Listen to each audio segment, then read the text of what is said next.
it would appear so. Um, at least, you know, but I got a call from Stetson Bob today, and he asked me for a comment. I don't know if he would bring it, but I said, well, the turnout wasn't what I would have expected, but at least the senators came out. The senators. No, I heard. Well, the report said that there were 9 of them there, and there's supposed to be 21, right? There's supposed to be 21 senators. 9 makes a quorum. 9 makes a quorum. Yes, so you can meet with 9. Uh-huh. They're barely scrambled enough to meet. Uh-huh. Yeah, that shows the level of interest. You have a debate going on about the national insurance and social security and people's pensions, and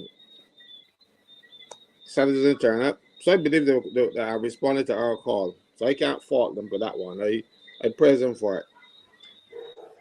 What concerns me most, though, Marcia, is that the Senate, after they adjourned, went into a session with people for national insurance and the actuary to explain the bill. You imagine that they are now finding out what is in the bill? Who are now finding out what's in the bill? The senators.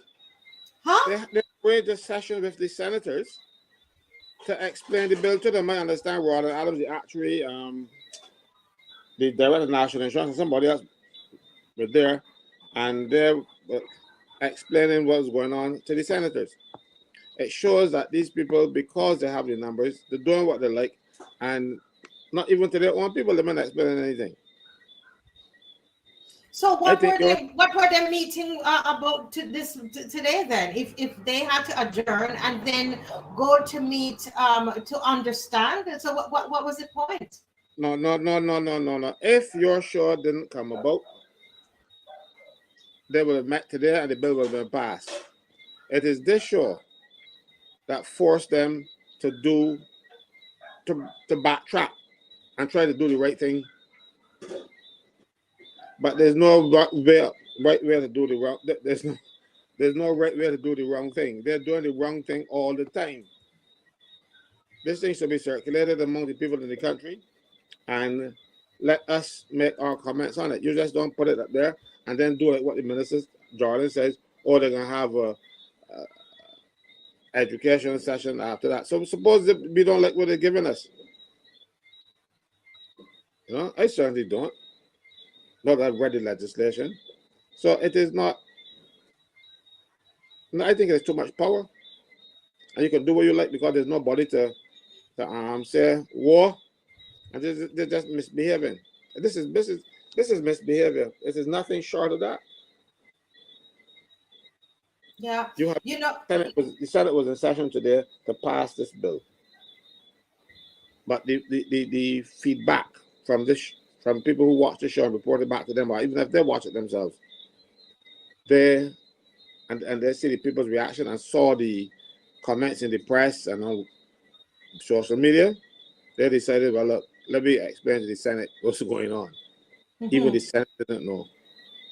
Even the senators don't know, and that's appalling. Guys, are we listening to this? I'm really hoping we're listening. And a lot of people have called and they said to me that they learned so much from the show. So we're going to ask you to share.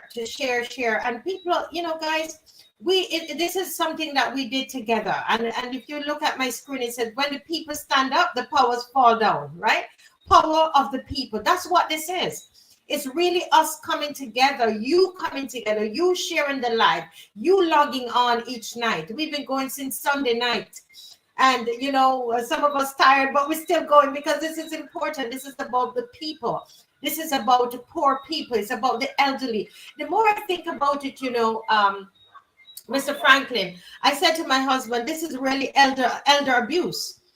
Because you are waiting for people to be, there's you know in your old age, and you are, as you were saying, can you imagine a 68-year-old man, still working in certain fields, in driving a truck, all these, putting people through hardship in their older years, where we should be honoring the elderly, honoring and helping the poor among us.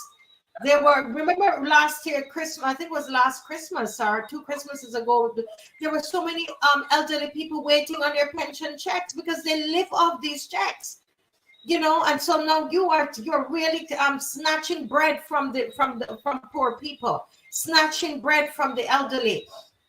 Yeah. And so I think that, as I said, God is listening. God is listening. And I wanted to read this little verse here, Mr. Franklin, right? And it says Psalm 140 verse 12 says, I know that the Lord will maintain the cause of the afflicted and justice for the poor. And that's what this show is about. This series of show is about justice for the poor. That is what Mr. Franklin is about. Justice for the poor, justice for those who are afflicted. He raises the poor from the dust. He lifts the needy from the ash heap to make them sit with nobles and inherit a seat of honor. For the pillars of the earth are the Lord's, and he set the world on them. Yes? He raises the poor from the dust and lifts the needy from the ash heap. That's God. That's God. And I'm not going to leave him out, I tell you, because let me tell you, a lot of us prayed. People were praying. You were praying, right? You were praying. And the people, it's a power of the people. And that's what I really want to get home to Barbadians. Barbadians understand. Don't believe them that you're passive. Don't believe them. Look at what happened. You came together and you made it happen. The numbers mattered. Listen, Mr. Franklin, I got off the show and I went to check. Somebody said, "What are the numbers?" I got up and I looked. There were 2,000 views. Just last night, after I got off the phone, off the air, 5 minutes after. This morning, I'm in my garden and I see somebody passing and say, that's a lady there that is on the show. They didn't realize that I saw them, but people are watching. People are watching, and people are sharing and they are joining and they are learning. So as much as you're thanking, we want to thank Mr. Caswell Franklin. We want to thank Miss Maxine McLean, Lynette Eastman, Winston Clark, and everybody who came on here. We want the people. With you, it's you. The power is in the people. It's when the people stand up, the powers fall down. It's you guys. Mr. Franklin, what do you want to say to the people? I would say to them, thank you, and don't falter now. You told them about the proposed next step. The next step, no, I didn't even start. I didn't even get there yet. I know for the first 3 minutes, nobody could hear me. Yeah, so go ahead, Mr. Franklin. But I will leave that honor to you. But Well, I am hoping that when we take the next step, that they support us as well. And this, by supporting us, they are supporting themselves. That is the important thing. Stop letting people believe that you are docile and silly and you will take anything, because all that does for you is give you stress, and stress kills, because you don't like it, but you're sitting down humbly and quietly and hoping that it don't reach you. It will reach you, because national insurance reaches everybody if you live long enough. So yeah, everybody, yeah. Everybody, I keep telling people that there were 2 pension systems in Barbados before. One for people whose bit was governed by the national insurance rules, that you paid for, and then there was one where people used to call it the poor law pension, where people, if they didn't have any means, the government would give them a small pension. I remember back in 1968 when my grandmother started to get her pension. I'm dating my age now, because back in 1968, I remember she used to get $13. I got $13 in those days because I buy stuff. Not a lot, but it could keep body and soul together. When Tom Adams came into office, he changed the pension age from 68 to 65, and he abolished means testing, because people had to investigate you before you got the pension. So if you had a couple of 2 pieces of land or something like that you want left for your grandchildren, they won't give you a pension because they say you got means. Tom Allen stopped that. I know Tom might be, mind you, if you pass down St. Michael's Road anytime tonight and you hear any rumblings, that's Tom rolling in his grave, because his party, because now he's buried in St. Michael's Cathedral Yard, so he might be in there rolling in his grave now. It can't believe that they have reversed everything that he put in place. Then you should start asking for means testing again. You know, it is important that people stand up for themselves. We can't do it for them. We can show them the way. We can give you the information that the government should have been giving you and they're not giving you. We can do that for you. But in the end, you have to stand up. If we ask you to stick out, stick out. If we ask you to march, march. If we ask you to do anything, because you are doing it not only for you, you're doing it for your children and their children. National insurance is a very good idea, and it was a very good scheme. The only problem with national insurance are politicians that do not know how to do their job, and they feel like, okay, anything can, we got money, and we will use national insurance money because we have the power. And because they have the power, they're taking that money that's not theirs to spend. You know, it is like you working in a store and you operating the cash register, and because you operate the cash register, the money you're going to spend people's money. Because these people are only supposed to get money and save it and invest it for us. They're not supposed to spend it. And they spend it lavishly. They spend it on their friends. They spend it on their fathers. I got a post here. I'm not gonna call it any names, but I got a post. But you keep going, and then I will read. Let me find it, and then I will read it. But go ahead.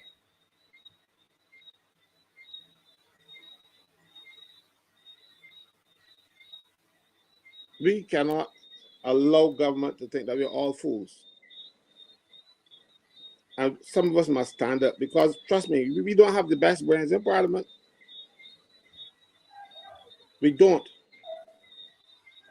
Maybe that's something what we should be aspiring to. But our system is such that people accept bribes to vote, and if you got enough bribe money, you can attract the votes because you put some money rolled in a red T-shirt and you are covered. They break every rule to get into office. And why do they do that?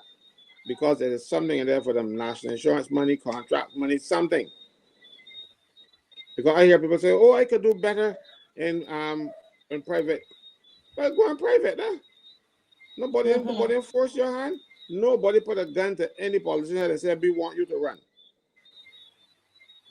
They see they can. Someone over here that argue that nonsense argument, but one, we can do better. No, I don't very much. If you wanted to do better, go and do better. But don't try and do better at the expense of the people. Right now, we have a situation where we got 3 bills now. The Integrity and Public Life Bill. And a lot of people are praising them up, trying to pass it. Listen to me something. They do not want to pass that either. It is not a very good bill, and it will not do a lot of protection and showing people who is corrupt or not. But even that watered down version of Integrity and Public Life Bill, they don't want passed. I can tell you why. I don't know if some of you remember, but when we had the COVID situation, people were supposed to stay home if they came into contact with people who had COVID. Right. Minister Cummings, she turned up for the Senate after having been exposed for a few days. Both she and Bostic were exposed. Bostic was home doing business via Zoom, but she Right. turned up for it. And some of us walked out. And that was the day when they debated the bill. That bill needs a constitutional amending majority, 2/3. 2/3 of 2114. Yeah, they're 2/3 of 21, 2/3, I think so. Yeah, 14. There were only 13 people in the House, in the Senate. So putting it to the vote guaranteed it's not passing. Because it cannot pass even if all 13 voted yes. You needed one more vote to say yes. So when they put it to the vote, that was an intention. And now they're walking about saying, oh, the independent senators and the opposition senators stopped the bill from passing. Damn true. They made sure it didn't pass because they made sure that they called it when there were not enough people to pass it in the Senate. So this integrity and public life bill, national insurance and the pensions miscellaneous provisions bill, people in this country have to stand up and take note, look at them. Or not. We've been downtrodden for a long time, you know. It's just that some of us didn't know how bad it was. I'm prepared whenever I see it to stand up. Somebody has a question here, and it says I need a bit of clarity. Suppose I am made redundant and my employment or contributions are broken. What is the likelihood of receiving a pension with this new bill? And this person has mixed up a few things. If you're made redundant, you qualify for severance pay if you had been working for that employer for 104 weeks, 2 years. That has nothing to do with your pension. But if this person that asking the question is your public officer, there's no such thing as redundancy payments for you. You get your pension. Mind you, the government nowadays have misinterpreted the legislation and the CCJ to say that you got to wait till you reach retirement age to get your pension. So private sector gets redundancy money, severance pay, and private sector people and the public service people don't get anything to send them home. You have to wait until 6, according to them, until you reach retirement age. I don't think anybody in their right mind would have done that. They're blaming it on an amendment that Barrow did, but that's not true. They are just hurting people. And if you know that that error was made, fix it. Don't rely on it to hurt people. So your severance pay and your pension, for instance, your pension now will be based on 750 contributions. That's from national insurance. So if you have 750 contributions, you will get your pension. And if you have more than that, you'll get an additional bit, top up a little more. I can't remember how many more contributions you need to get another upgrade. But the maximum pension for national insurance is 60%. But that's based on your contribution, so much money you put in. Under the new pension arrangement for public servants, you will become pensionable if you work for 3 years.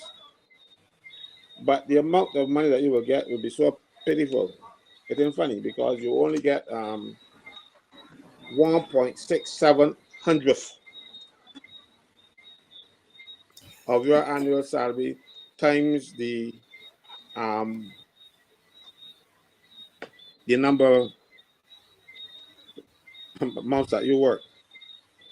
Okay, so even though they lower the qualifying period to get a public service pension, you're not going to get anything because and in terms of gratuity, and even so, when you reach retirement age, because the national insurance age and the public service pension age now have coincided, national insurance will cancel out the pension that you will get from the government under the Pensions Act now.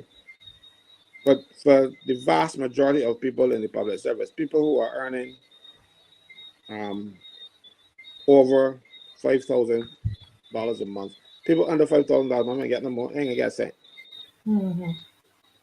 So this bill is telling you, oh, we're gonna give you a pension stuff. They're not giving you a pension. They're giving you the illusion of it. The illusion of a pension. Wow. Yeah, you're not gonna get anything. And all to say, but this is pension reform. I cannot say enough that they lied to the country, lied to everybody when they said that they review the public service pension scheme and realized it wasn't sustainable, that kind of thing. There was no public service pension scheme. There never have been. So I don't know you could do a actual study on it. It didn't exist. So they tell you any lie, as long as it sounds good. Ask any of them to produce the document that shows you the pension scheme. They were supposed to do it since 1947 and they never put it in place. But each government had paid pensions from current revenues. So when you pay money to the Treasury, it paid the bills and on them. So don't let them fool you. So it's not like that is sitting down. They're paying it from current revenues. Yeah. No, what they are doing, instead of them putting it down for you, as they should be doing, they're requiring you to put it down for yourself. Right. So public sector will have to dip into their pockets to pay for their pension. You know? And public service, you see, one time public service employment was attractive because you can get a pension down the road and they will give you what a pension basically was a deferred earning. So they didn't pay you. Let's say your job was worth $100. They will only pay you a salary of $75. So that $25 will go into a fund for you to pay your pension. They stopped doing that now. As a matter of fact, they don't do it. They don't put it in the fund, but it is all the provision for it there. So being in the public service now is no big thing anymore. Yes. Because they're private sector people who get better conditions. As a matter of fact, there are some people at the airport right now who the government said they want to put them back into the public service because the Arabs don't want them. Because they don't earn any money for the airport. They fix things around the airport. They fix the lights. They keep the airport running. So that is a cost. So what they're doing, they're allowing them to go back in the public service to continue to maintain the equipment at the airport while the Arabs collect all the money. And we will be paying for the people who work and those sections at the airport. You know, the Arabs are only about making money. They ain't about paying out any. Exactly. So but why I strayed into that to tell you that those people have better conditions at Guantanamo International Airport, Inc. Than the public service. They have pension plans and they have medical insurance that is not anywhere in the public service. So when you take them back to the public service, they're going to lose all of that. So the people are not too anxious to go back. Wow. Somebody here is asking, they're saying, if we keep feeding the pension fund and it keeps going down because of the government always putting their hands in it, what then? Well, the only thing that you can do is get rid of the government that's doing it. But a lot of people love politicians more than they love themselves. Now, if you find that they are doing the wrong thing, you must always remember, right? The rich people used to pay the taxes and Barbados that used to run this country. When I was a little boy growing up, the plantations used to be paying the money. Plantations, the big business and stuff. Poor people hardly pay any taxes because they had no more taxes to pay. Government over time have changed that dynamic and put the burden on the poorest of the poor, saying that they will what they call it, they're sharing something, sharing the burden. Mm-hmm. But let me give an example. Companies used to pay 25 and 40% tax depending on the level of income. Government brought it down to 5% maximum. Right? But like I said, they had back at that money. So you tax gasoline, you tax water, and we have people in this country whose water bill was $32. And that was the minimum rate. Not that you use $32 in water. If you don't turn on your pipe for that whole month, you will pay $32. But some people don't use a lot of water. Old man, old woman in the house by themselves, they don't use a lot of water. And government turn around and put a $45 tax on those people. You will pay more tax than you're paying for the service. Oh my goodness. And business took it, you know? And that is raking in the water and sewage, this levy thing that they have. Mm-hmm. It's raking in the money. But so they took that burden off the people who should be bearing it, because that's not they were socialist system and the rich would take care of the poor, that kind of stuff. They're not Right. socialist anymore. There are people who look out for the rich. I tell you. But you know, yeah, go ahead. I will not tell you the names of the hotels because I got these matters when I was doing my job. I got this information when I was doing my job. And yes, I take the information I get at these hearings confidentially. I do not broadcast what I learned at these people's workplaces. Suffice it to say that we had hotels in Barbados, big properties, paying $32 for water. $32. The same as the poor fellow that got one little pipe in the yard. And the government didn't want to go after them. And when the young lady that I represented went after them, they tried to fire her. Because a hotel property, massive property, can pay $32. And it was not an offense. And you were turning out people pipe for $80 and that kind of thing. This country looks out, this government looks out for those who have. At Christmas time, they give you a hamper, make you feel mendicant. And election time, they give you a T-shirt and some $100 bill. Mendicant. They want you to be there. They want to keep you poor and begging. And people run up the place and show all this great love for them, but they're not showing you any love. They are showing you, okay, you're an idiot, so I'm going to treat you like that. That's what's happening in this country, you know. The rich is getting richer. Correct. And the poor, they're getting poorer by the day. I have too many people. I see too many people, and I'll tell you, everybody's coming to Barbados and buying up Barbados properties and Barbados companies, and then treating the workers like hell. And the Minister of Labor talks a very pretty talk, but you don't put the legislation in place. The only legislation we want to put in place is to tell people national insurance money. That's the only thing they want to put in place. It is hurtful, you know, especially when I see it. As I said, I cannot divulge because you will not like me to come to your workplace, get information that is your confidential information, and then broadcast it to the world. And I will not do that. But suffice it to say that it is happening. I can challenge them to deny it. So you said something that we didn't really develop as much over the last couple of evenings. We were talking about this money that was written off, and that a lot of it has to do.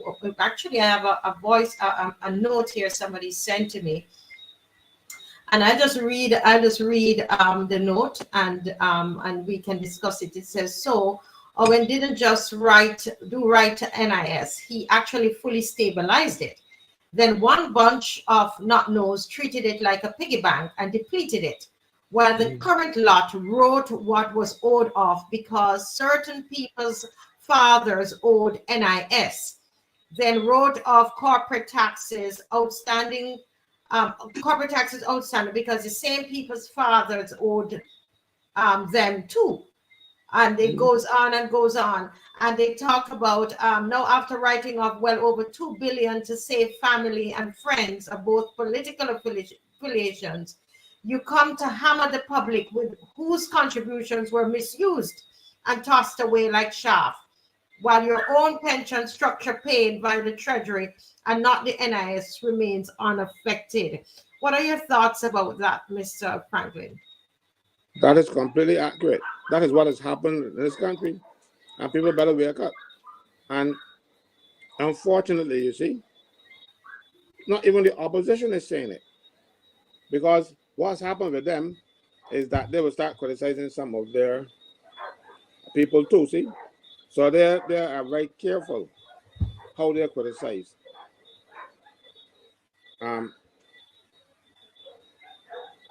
They don't want this because it become a trouble. I can say, but you started and you were doing this here too. So the opposition is not helping you either. I believe they hope this will go away. But the opposition has to come out and show people that they have the interest in the country. And if they made mistakes, admit them and move on. There's no perfect fellow. I've made a few mistakes in my time. Lord knows I made a few whoppers too. But I have moved on from them. You gotta move on from there and put some pressure on this government. So is there in your mind, is there any truth to the fact that to the point that this person made, that the reason that it was written off is to help family and friends? Are these business people? But you see, what you need to do is to go into the registration department. There are some big registers, say 3 feet, about 2.5 feet by to almost 3 feet, and much longer than that. But they're big books. All the judgments are written in these books. And there's one for national insurance, and there's one for income tax, and one for VAT, and one for the credit unions. Yes. That's another scam. But the judgments are just put in that book and they're not enforced. We have people who have judgments against them, and then the people at National Insurance attempted to put the names in the newspapers that embarrassed them so they would come out and pay. The people on the list were too prominent.